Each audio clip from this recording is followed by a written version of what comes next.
विरोधी पक्ष हा सिरियल लायर आहे, दिवसामधून 5 वेळा खोटं बोलतात अशी टीका मुख्यमंत्र्यांनी केली। त्याला काँग्रेसचे नेते नाना पटोलेंनी उत्तर दिलंय।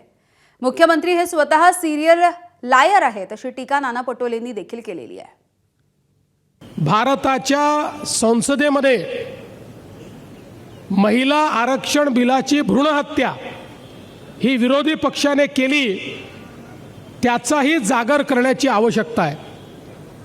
आणि ही मंडळी सिरियल लायर आहेत, रोज खोटं बोलतात, दिवसातनं 5 वेळा खोटं बोलतात।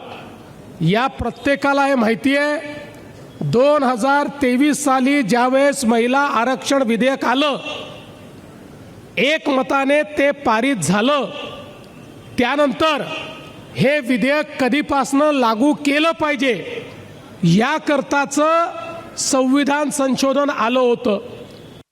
भाजप आणि मुख्यमंत्री आणि प्रधानमंत्री हे स्वतःच सिरियल लॉयर आहेत आणि त्याच्यामुळे अशा वक्तव्यावर आम्ही प्रतिक्रिया द्यावी असं मला वाटत नाही। खोटं बोलण्यालाच हे लागतं। महिला बिलाच्या बद्दलचं ज्या पद्धतीनं लोकांना भ्रमित करण्याचं काम ते करतात आहे। 2023 मध्ये 21 सप्टेंबर 2023ला महिला बिल पारित झालेलं आहे, राष्ट्रपतीची सही झालेली आहे, त्याचं नोटिफिकेशन निघालेलं आहे। 2024 मध्ये तुम्हाला लागू करायला कोणी थांबवलं होतं? हा प्रश्न नाना पटोलेंनी राहुल गांधीला म्हटलं असतं बरं झालं असतं। राहुल गांधी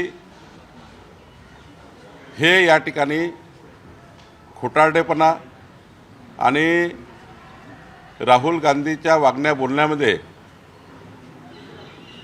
या ठिकाणी आपल्याला जो नाना पटोलेचा रोख आहे, तो रोख मुख्यमंत्र्यापेक्षा त्यांनी राहुल गांधीला जर बोललं असतं तर बरं झालं असतं। एबीपी माझा, उघडा डोळे बघा नीट।